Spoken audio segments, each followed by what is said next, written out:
Daily Anupama episode देखने के लिए आप हमें सब्सक्राइब करें। एपिसोड को एंड तक देखें। स्टार्टिंग करते हैं। स्टार्टिंग में हम देखते हैं कि अनुपमा पंडित मनोहर जी के जहां पहुंच जाती है और अनुपमा के अंदर जाते ही पंडित मनोहर जी उसे स्टैचू कर देते हैं और पंडित मनोहर जी पीछे को मुड़ते हैं और कहते हैं कि तुम कैसी हो बेटी। और वो कहते हैं कि मैं तो भूल ही गया, तुम्हें तो मैंने स्टैचू किया था। तो अनुपमा नॉर्मल हो जाती है। तो पंडित जी कहते हैं कि सबसे पहले मैं तुम्हारा डांस देखूंगा, चाहे तुम नॉर्मल गाने पर ही तुम मुझे डांस कर कर दिखा दो, मगर मैं तुझे देखना चाहता हूँ कि तुम कैसे डांस करती हो। तो वहीं लड़खड़ाती आवाज में अनुपमा कहती है कि मैं यहाँ डांस करने नहीं, मैं तो यहाँ खाना बनाने के लिए आई हूँ। पंडित मनोहर जी कहते हैं फिर तो तुम्हारी दीक्षा नहीं, तुम्हें डांट पड़नी चाहिए। कल तुम खाना बनाने के लिए आई थी लेकिन भाग गई, मेरा कितना मन था कुछ खाने का। पंडित मनोहर जी अनुपमा से कहते हैं कि कुछ चुरा कर भागी थी क्या। तो अनुपमा घबरा कर कहती है कि नहीं नहीं। तो पंडित मनोहर जी कहते हैं मैं तो मजाक कर रहा था, असल बात इस घर में कला के अलावा कुछ है ही नहीं है चुराने के लिए। कला को तो कोई चोरी नहीं कर सकता और उसे तो हम खुद बांटते हैं। अनुपमा पंडित जी से पूछा होगी क्या। अनुपमा कहती है कि क्या बनाना है खाने में। पंडित मनोहर जी कहते हैं कि जो बनाओगी तुम मैं खा लूंगा, बेशक ब्रेड चाउमीन कुछ भी बना लो, बर्गर पिज्जा कुछ भी बना लो, मैं खा लूंगा, पेट ही तो भरना है। तो अनुपमा उससे कहते हैं कि लेकिन उससे पहले चाय का कप हो जाए। तो अनुपमा दूसरी ओर देखते हैं हम शाह हाउस में गौतम और बा आ जाते हैं। बा आते ही सामान फेंकने लग जाती है। लीला बा और बापूजी बाहर आते हैं और कहते हैं कि ये सामान कौन फेंक रहा है। और लीला बा कहती है कि जिसने ये सब तोड़फोड़ की है। तो बा पूछती है वसुंधरा से आकर ये सब कुछ तुमने क्यों तोड़ा है। और बा कहती है कि ये इसके सामने तो ये सब कुछ कुछ भी नहीं है जो आप लोगों ने किया है। बा कहती है कि अब हमने ऐसा क्या कर दिया है, अब तो हम आपके गली मोहल्ले में भी नहीं आते। तो वहीं पर तोशु धीरे से किंजल को कहता है कहीं परी माही और राही ने तो कुछ नहीं कर दिया। तो किंजल कहती है कि पता नहीं। वसुंधरा कहती है कि हम तो यहाँ आना ही नहीं चाहते, मगर हमारे खोटे सिक्के की वजह से हमें यहाँ आना पड़ा। तो बा कहती है गौतम नहीं। वसुंधरा कहती है कि प्रार्थना। तो लीला बा कहती है कि शुक्र है आप इसे लेने आई, आप जहाँ से इसे ले जाइए तो हमारे सिर से तो पता नहीं कितना बड़ा बोझ उतर जाएगा। वहीं पर प्रार्थना घबराने लग जाती है और लीला बा कहती है कि हमें साफ शब्दों में समझाइए आप कहना क्या चाहती हैं। और वसुंधरा बा कहती है कि आप हमसे क्या पूछ रही हैं, आप अपने पोते अंश से पूछिए। तो सब लोग एक दूसरे की ओर देखने लग जाते हैं। फिर हम देखते हैं कि अनुपमा किचन में सामान ढूंढ रही होती है। तो तभी वहां पर पंडित मनोहर जी आते हैं और पूछते हैं कि अरे सब कुछ मिला। तो अनुपमा कहती है कि ऐसे नहीं लग रहा कि किसी ने संभाल संभाल कर रखा हो, ऐसे लग रहा है कि कैसे छुपा कर रखा हो। तो पंडित जी बताते हैं कि जो पहली कुक थी वो महाचोरनी थी, सामान चुरा कर ले जाती थी, इसीलिए छुपा कर रखना पड़ा। तो वो कहते हैं कि कान्हा जी की पूजा तो सब लोग करते हैं, मगर इसका मतलब ये तो नहीं माखन चुरा कर ले जाओ। पंडित जी वहां से चले जाते हैं और अपना डांस करने लग जाते हैं घुंघरू पहनकर। वहीं पर उसकी आवाजें अनुपमा के कानों में पड़ती हैं और उसे बिल्कुल भी अच्छा नहीं लगता। उसे फिर से पुरानी यादें आने लग जाती हैं। अनुपमा चाय लेकर आती है बनाकर और पंडित जी से कहती है कि चाय बन गई है।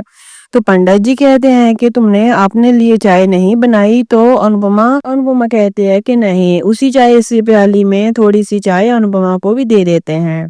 पंडित जी कहते हैं कि बेटी तुम्हारे हाथों में तो जादू है, चाय बहुत ही अच्छी बनाई है। तो अनुपमा बहुत खुश होती है। फिर शाह हाउस में सीन देखते हैं और वसुंधरा बा कहती है कि मुझे तो शर्म आती है।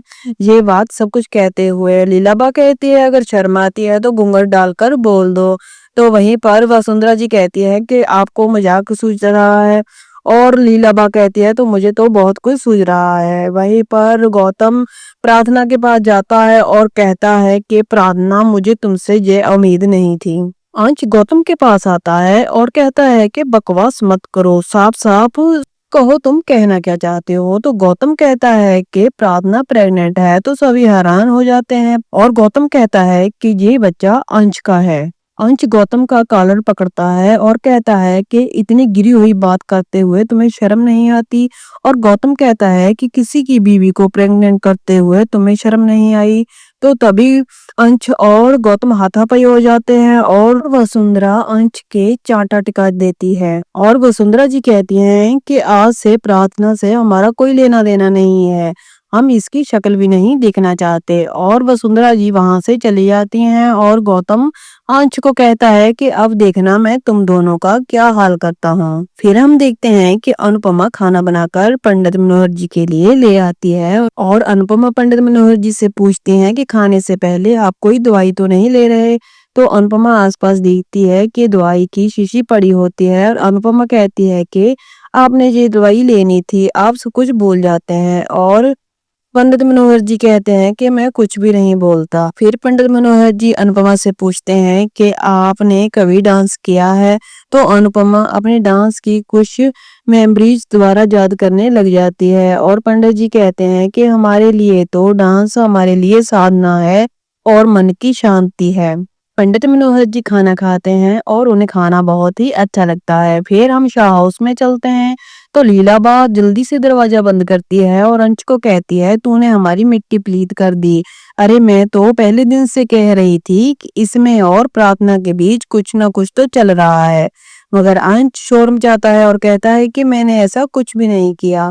वहीं पर बाकी और ईशु भी कहती हैं कि अंश तू मान जा, तूने ही ये सब कुछ किया है। तो बा कहती है कि ऐसा कौन सा जादू है जो इसकी गोद में बच्चा आ गया। बा चीखने चिल्लाने लग जाती है और प्रार्थना को कहती है कि अब क्या रो रही है, ये गुल खिलाते समय तुम्हें जरा भी शर्म नहीं आई। तो अंश कहता है बा आप चुप कर जाइए, ऐसा कुछ भी नहीं है।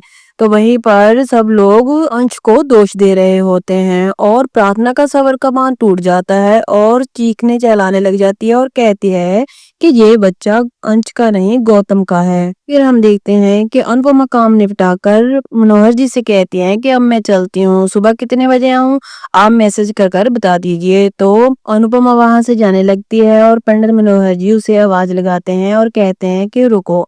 वो नटराज जी की मूर्ति लाते हैं और अनुपमा जी को देते हैं। अनुपमा कहती है कि नहीं मुझे नहीं चाहिए। पंडित मनोहर जी कहते हैं कि पहली बार आई हो इसीलिए दे रहे हैं, हमारे शीशे से पाने के लिए तरसते हैं और तुम नखरे दिखा रही हो। और अनुपमा ले लेती है। फिर हम देखते हैं कि शाह हाउस में प्रार्थना कहती है कि ये अंश का बच्चा नहीं, ये गौतम का बच्चा है। और बा कहती है कि क्या। बा कहती है कि जब वसुंधरा यहाँ पर थी तो तब क्यों नहीं बकी। तो वहीं पर अंश कहता है कि गौतम एक नंबर का कमीना है, वो जानबूझकर प्रार्थना को परेशान कर रहा है। तभी बा प्रार्थना को लेती है और घर से बाहर निकाल देती है। वहीं अंश सामने खड़ा हो जाता है और कहता है कि प्रार्थना जहां से कहीं नहीं जाएगी, दैट्स फाइनल। वहीं यहाँ पर हम देखते हैं कि अनुपमा घर को जा रही होती है और कह रही होती है कि जैसा मैं मनोहर जी के बारे में सोच रही थी वैसा बिल्कुल भी नहीं है, वो तो बहुत अच्छे हैं। तभी हम देखते हैं कि सरिता ताई का हस्बैंड उसे पीट रहा होता है और मोहल्ले की औरतें कह रही होती हैं कि सरिता ताई इतना काम करती है मगर ये शराब पीकर सारा पैसा उड़ा लेता है और उसको पीटता है। सरिता ताई की एक बेटी भी है जिसकी वजह से इसने फीस नहीं भरी और उसे स्कूल से निकाल दिया है।